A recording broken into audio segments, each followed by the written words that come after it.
Hello guys, welcome to Shweta classes YouTube channel and this is Shweta Tomar. तो कैसे हैं आप सब लोग? पढ़ाई सभी की चल रही है। चैप्टर 4 हम लोग कंप्लीट कर चुके हैं। आज हम लोग नया चैप्टर स्टार्ट करेंगे, चैप्टर 5 अंडरस्टैंडिंग एलिमेंट शेप्स। यानी अलग अलग तरीके की शेप्स को हम यहाँ देखेंगे, पढ़ेंगे और समझेंगे। ठीक है, तो चैप्टर 5.1 का पहला क्वेश्चन क्या है? पहला क्वेश्चन है, what is the disadvantage in comparing line segments by more observation? यानी किसी भी दो लाइन सेगमेंट को, मान लीजिए आपको लाइन सेगमेंट दे दिए, कोई भी दो लाइन सेगमेंट आपको दे दिए। अब आपसे बोला जाए कि इनको आप मेजर कीजिए विदाउट यूजिंग एनी ऑब्जेक्ट, किसी भी ऑब्जेक्ट को यूज किए बगैर आप इनको कंपेयर करो, तो उसका डिसएडवांटेज क्या होगा बताइए? क्या आप ठीक से ऑब्जर्व कर पाएंगे? क्या आप एक्यूरेट मेजर बता पाएंगे? नहीं बता पाएंगे ना। क्या हो जाएगा? अगर ज्यादा डिफरेंस है दोनों में तो चलिए बता देंगे, अप्रोक्सीमेट 3 सेंटीमीटर एंड 5 सेंटीमीटर। अगर मैं इसको भी यहीं तक कर दूं और इसको भी यहीं तक, अब आप बताइए विच इज लार्जर? नहीं बता पाएंगे ना। तो बस यही फर्क है कि जब हम किसी चीज को कंपेयर करते हैं या देख कर बताते हैं और उसको हम किसी ऑब्जेक्ट से मेजर करते हैं, तो मेजर करने में क्या होता है? मेजर करने में हमको एक्यूरेट आंसर मिलता है ना। भाई आप लाइन को अगर स्केल से मेजर करोगे, अगर लाइन को आप स्केल से मेजर करोगे तो आप एक्यूरेट मेजर कर पाओगे ना कि वो 1 सेंटीमीटर की है, 2 सेंटीमीटर की है, 5 सेंटीमीटर की है। और अगर आप उसको ऐसे ही देखोगे, ऑब्जर्व करोगे और ऑब्जर्व करके आप कैलकुलेशन करके ऐसे ही बता दोगे कि भाई अप्रोक्सीमेट 1 सेंटीमीटर 2 सेंटीमीटर, तो आप एक्यूरेट नहीं बता पाते। तो क्या डिसएडवांटेज है? Chances of errors due to improper viewing are more, यानी एरर के चांसेस बढ़ जाते हैं। ठीक है, नेक्स्ट क्वेश्चन क्या है? Why is it better to use a divider? Divider मतलब कंपास यूज करते हो ना आप सब लोग। कंपास के साथ एक और पॉइंटर आता है इस तरीके से ना, इस तरीके से एक और पॉइंटर आता है, उसको हम डिवाइडर कहते हैं। Why it is better to use a divider than a ruler while measuring the length of a line segment? यानी किसी भी लाइन सेगमेंट को अगर आपको मेजर करना है तो जो डिवाइडर होता है वो ज्यादा क्या बोलना चाहिए? Why it is better to use a divider than a ruler, मतलब वो ज्यादा बेटर क्यों होता है एक लाइन को मेजर करने में? क्यों बेटर होता है? देखिए, एक लाइन यहाँ पर ड्रॉ की, इसको स्केल से मेजर किया, ठीक है, स्केल से मेजर किया। अब स्केल मान लो थोड़ा सा इस तरफ खिसक जाए तो ये यहाँ से आ जाएगा और ये यहाँ जाएगा। हमने इस चीज पर ध्यान नहीं दिया तो हम क्या करेंगे? उसको वही मेजर कर लेंगे, है ना, उसको वही मेजर कर लेंगे। लेकिन जब हम इसी लाइन को डिवाइडर से, जब हम इसी लाइन को डिवाइडर से मेजर करेंगे इस तरीके से, तो डिवाइडर के जो पॉइंट्स होते हैं वो एक बार फिक्स होने के बाद हिलते नहीं है ना जल्दी से, तो हम एक्यूरेट मेजर उससे कर पाएंगे। ठीक है, क्या आना चाहिए आंसर? क्या लिखोगे आप लोग? Accurate measurement will be possible, यानी डिवाइडर से हम एक्यूरेट मेजरमेंट ले सकते हैं बजाय किसके? रूलर के। नेक्स्ट क्वेश्चन है, अच्छा नेक्स्ट क्वेश्चन तो सेम ही है।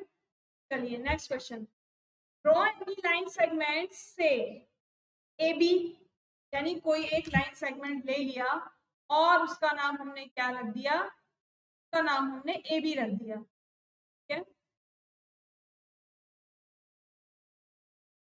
Take any point C lying in between A and B. देखो ध्यान से देखना क्या लिखा हुआ है, between.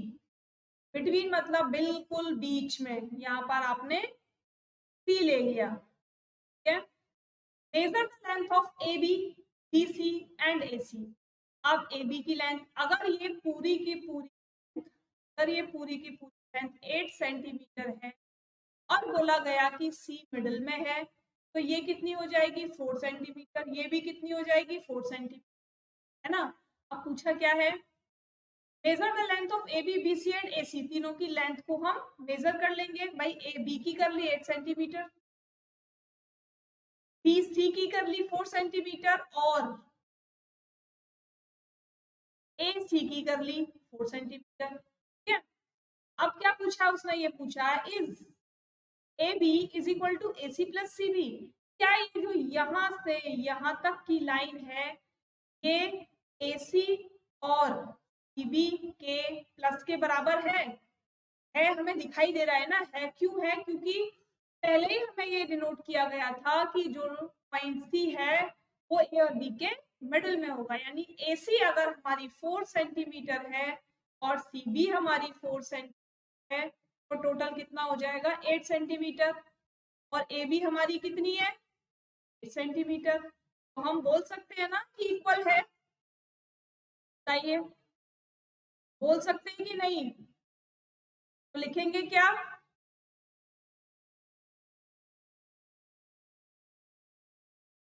For every situation in which point C is lying in between A and B, we can say that, क्या कह सकते हैं हम, AB is equal to AC plus BC। ठीक है, अब एग्जाम्पल हमने आपको यहाँ पर ये बता दिया, ये हो गया हमारा एग्जाम्पल। ठीक है, तो एग्जाम्पल में आप इसको लिख सकते हो। अब लास्ट में क्या लिखोगे, लास्ट में लिखोगे AB is equal to 8 centimetre, तो AB equal to plus BC। ठीक है, इज वेरीफाइड।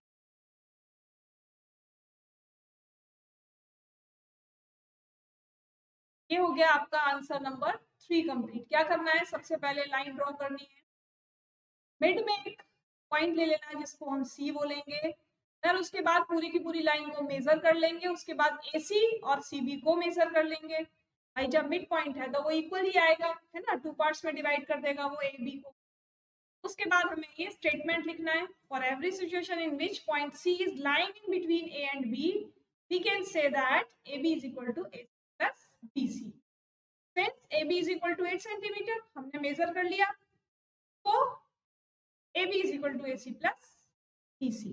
ठीक है, चलिए क्वेश्चन नंबर 4 क्या कहता है, क्वेश्चन नंबर 4 है if ABC are 3 points a line such that AB is equal to 5 centimetre, कोई 3 पॉइंट है A B C वो एक ही लाइन पर है, लेकिन AB की मेजर कितनी दी हुई है, यहाँ मान लीजिए, यहाँ मान लेते हैं A और B, AB की मेजर दी हुई है 5 सेंटीमीटर, BC की मेजर दी हुई है 3 सेंटीमीटर एंड AC की मेजर दी हुई है 8 सेंटीमीटर, यहाँ से यहाँ तक 8 centimetre.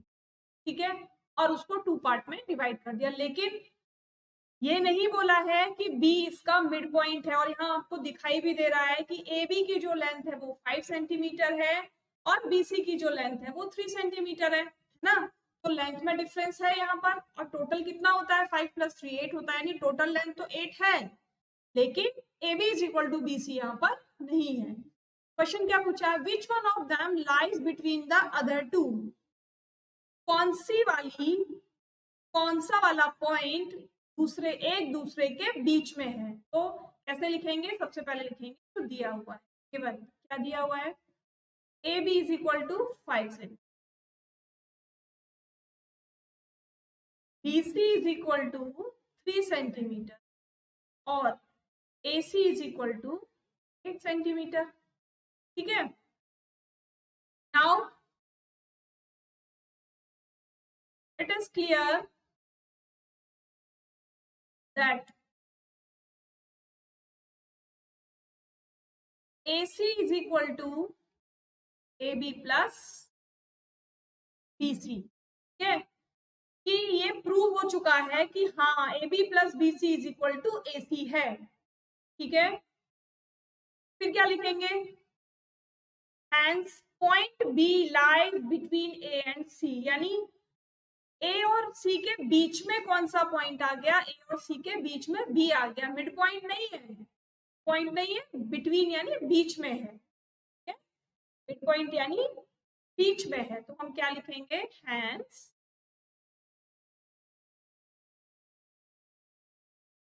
Point B lies between A and सी।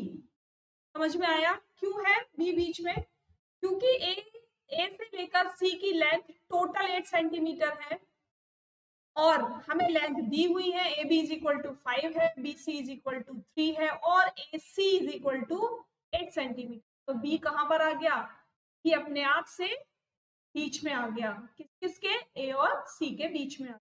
तो ये हो गया आपका क्वेश्चन नंबर 4 कंप्लीट। केवल इतना ही करना है, जो दिया हुआ है उसे लिखेंगे और उसके बाद ये लिख देंगे कि एसी कौन कौन सी दो लाइनों को मिलाकर बनेगी और फिर क्लियर कर देंगे कि point D lies between A and C, ठीक है।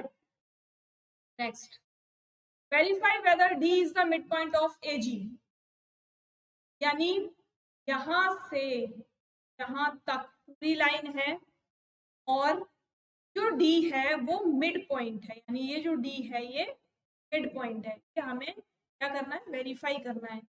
तो देखो, अगर हम नॉर्मली बात करें तो हमें यहाँ पर दिख रहा है कि ए से लेकर बी तक सेम डिस्टेंस है, B to C same distance है, C to D same distance है, D to E, E to F and F to G, जो डिस्टेंस है इनके बीच में वो बिल्कुल इक्वल है ना, छोटे बड़े नहीं है। और ए से जब डी तक जाते हैं तो कितने स्टेप जंप करते हैं, 1 2 और 3, ठीक है। और डी से जब जी तक जाते हैं तो कितने स्टेप जंप करते हैं, 1 एंड 3। तो 3 जंप तो हमें लगे जब हम ए टू डी पहुंचे और 3 जंप हमें लगे जब हम डी टू जी पहुंचे। इसका मतलब अगर जंप्स बराबर हैं, डिस्टेंस इक्वल है, तो डी क्या हो गया, मिड पॉइंट हो गया, किसका, ए और जी का, ठीक है। अब हम इसे वर्ड्स में लिखेंगे, कैसे लिखेंगे, it is clear from the figure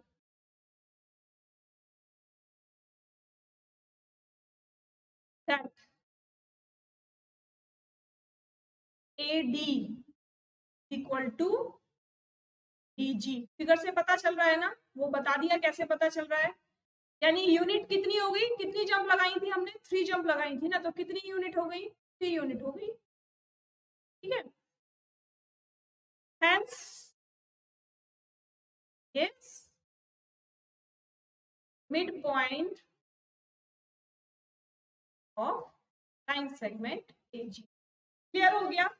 फिर से एक बार रिपीट करूं क्या, भाई जो हमें फिगर में दिखाई दे रहा है ए टू डी, यानी डिस्टेंस सबके बीच में इक्वल है, ए टू डी पहुंचने में हमें 3 जंप लगती हैं, 1 2 3।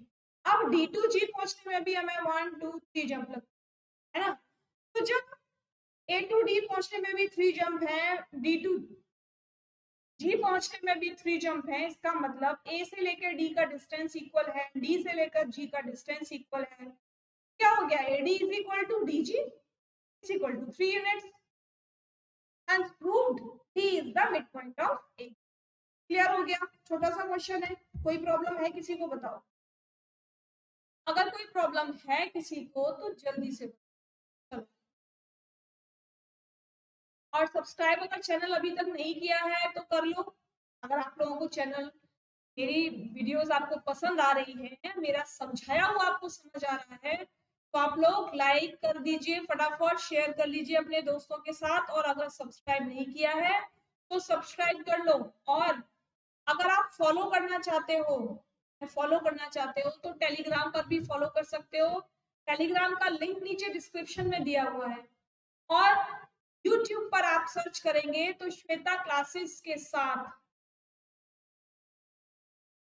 श्वेता क्लासेस के साथ आप मैथ अगर लिख देंगे तो आपको एक लोगो मिलेगा जिसमें पिक बनी हुई है और नीचे स्मॉल लेटर्स में श्वेता क्लासेस लिखा है, स्मॉल लेटर्स में, ध्यान रखना स्मॉल लेटर्स में लिखा हुआ है श्वेता क्लासेस, ठीक है, वहां से आप हमें फॉलो कर सकते हो।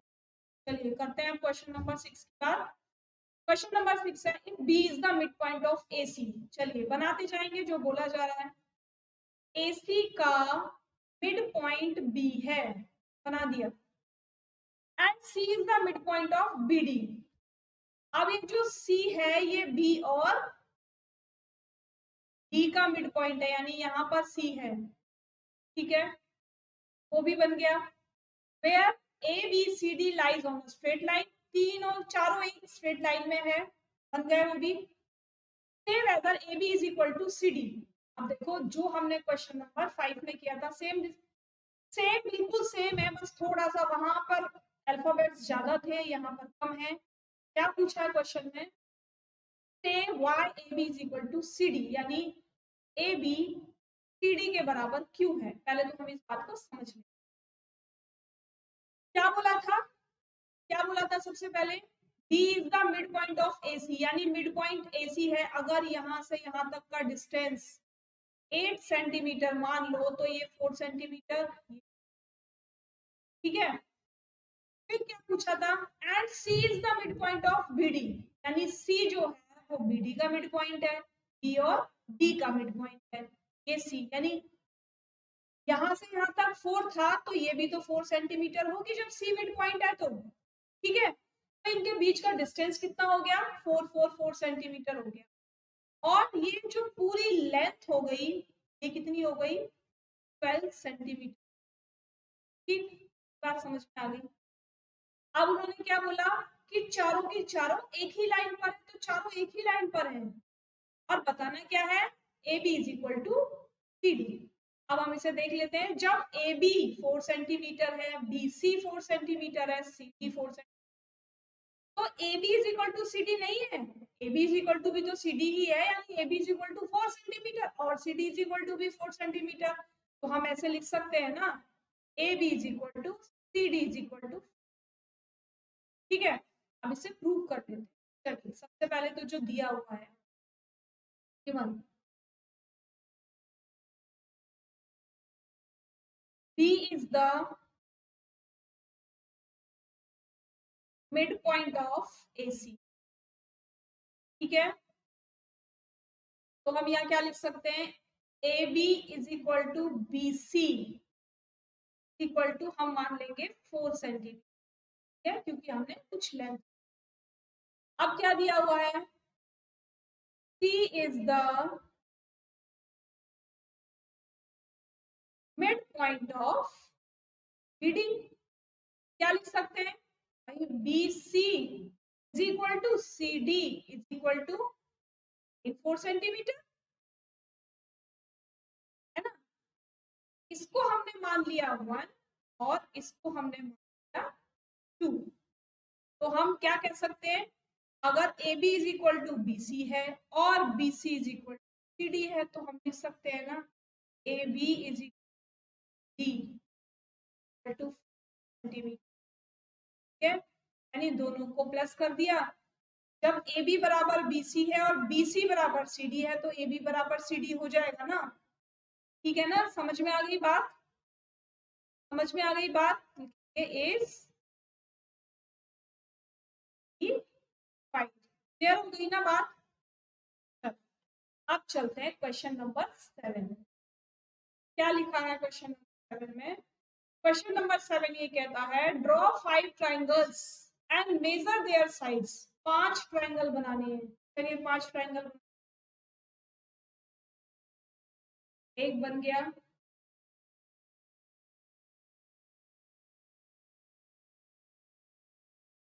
दो बन गए,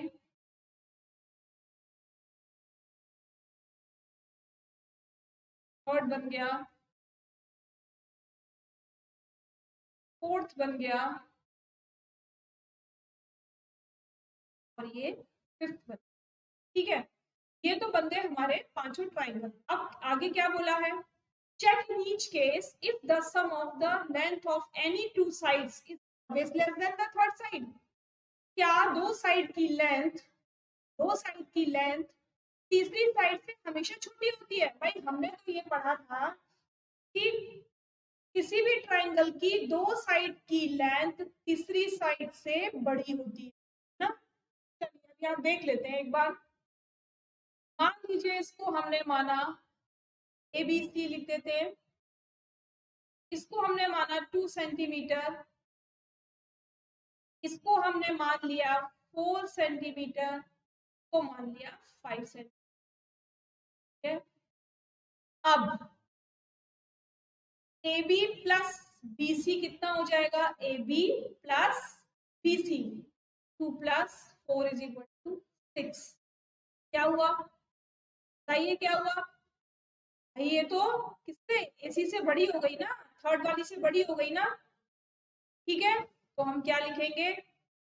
6 इज ग्रेटर देन 5। बड़ा क्या लिखेंगे? AB plus BC is greater then AC। ठीक है, समझ में आ गया? क्वेश्चन नंबर यानी पार्ट 1। अब दूसरे में हमने क्या लिया? दूसरे में हमने इसको, चलिए ABC लिख लेते हैं पहले। इसको लिया 3 सेंटीमीटर और इसको लिया 3.5 सेंटीमीटर और इसको ले लेते हैं 4 सेंटीमीटर। अब इन दोनों का प्लस कीजिए, AB प्लस BC क्या हो जाएगा? 6.5। और ये तो थर्ड लाइन से बड़ा है कि नहीं? बताओ जरा, है कि नहीं बड़ा? तो हम क्या बोलेंगे? AB plus BC is greater then, यानी सेकंड कंडीशन में भी क्या हो गया? यही ग्रेटर हो गया। कौन सा? जो दोनों लाइनों का सम था वही ग्रेटर हो गया। ठीक है, नेक्स्ट आइए थर्ड वाले में। इसको लेते हैं 7 सेंटीमीटर, को लेते हैं 5 सेंटीमीटर, को लेते हैं 3 सेंटीमीटर। इन कर देते हैं इसको x y z में। ठीक है, अब x plus Y is equal to, x plus Y नहीं, X Y plus Y Z is equal to 5 plus 3 is equal to 8। कितना है? 7। कितना है? 7। हम लिख सकते हैं x y plus Y Z is greater than X Z. ठीक है, अब आ जाते हैं हम फोर्थ वाले पर। First, second, third, fourth. अब आ जाते हैं फोर्थ वाले। इसको हमने माना 2.5, इसको हमने माना 4.5 और इसको मान लेते हैं, क्योंकि हमने हमेशा ये पढ़ा है कि जो थर्ड लाइन है, वो दोनों लाइनों से अलग अलग कहीं ना कहीं बड़ी होती है ना। यानी इसको हम क्या कहते हैं? इसको हम हाइपोटेनस कहते हैं ना, हाइपोटेनस। तो जो हाइपोटेनस होता है वो कहीं ना कहीं बाकी की दोनों लाइनों से बड़ा होता है। ठीक है, वो भी देख लेते हैं।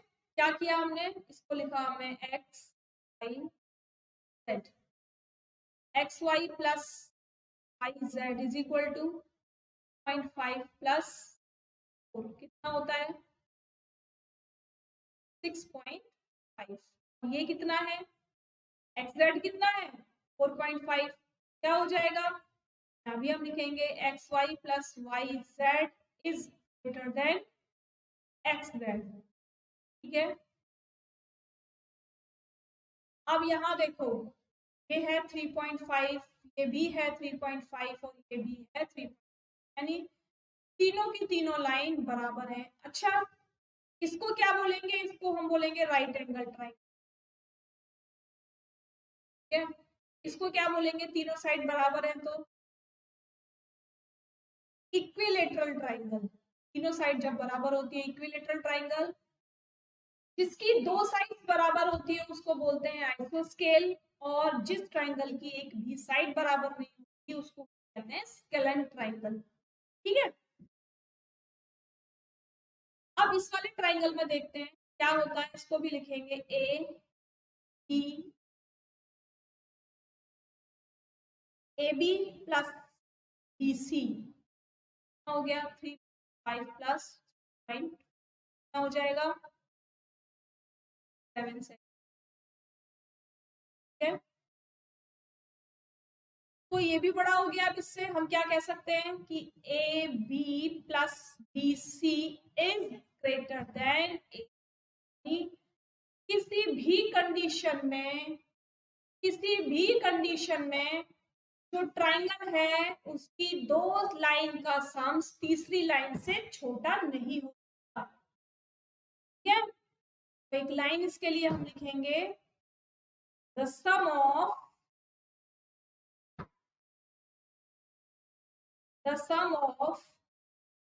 any two sides of a triangle is greater than the side। ठीक है, ठीक है, समझ में आ गई? कभी भी किसी भी दो साइड का सम तीसरी साइड से छोटा नहीं हो सकता, चाहे हम ट्राइंगल कैसा भी ले लें, आइसोस्केल हो, स्केलेन हो, इक्विलेटरल ट्राइंगल हो, राइट एंगल ट्राइंगल हो। ठीक है, तो हर कंडीशन में जो दो साइड्स हो वो तीसरी साइड से बड़ी ही हो। समझ में आ गई इतनी बात? आप लोगों को कैसा लगा आज का ये टॉपिक, आज के ये क्वेश्चंस क्लियर हुए? अगर क्लियर हुए हैं तो कमेंट बॉक्स में कमेंट करेंगे। टेलीग्राम पर अपनी क्वेरीज आप पूछ सकते हैं, टेलीग्राम का लिंक नीचे दिया हुआ है डिस्क्रिप्शन में, वहां से आप टेलीग्राम पर हमें फॉलो कर सकते हैं। ठीक है, बाकी कल फिर मिलेंगे इस अगली एक्सरसाइज के साथ, यानी ये एक्सरसाइज आज कंप्लीट हो चुकी है। कल हम लोग इसी चैप्टर की नेक्स्ट एक्सरसाइज करेंगे, तो आप लोग बिल्कुल इस एक्सरसाइज की आज ही प्रैक्टिस कर लेना जिससे माइंड से स्लिप ना हो। ठीक है, चलिए कल फिर मिलते हैं। Keep watching, stay safe, stay healthy, stay home, bye bye.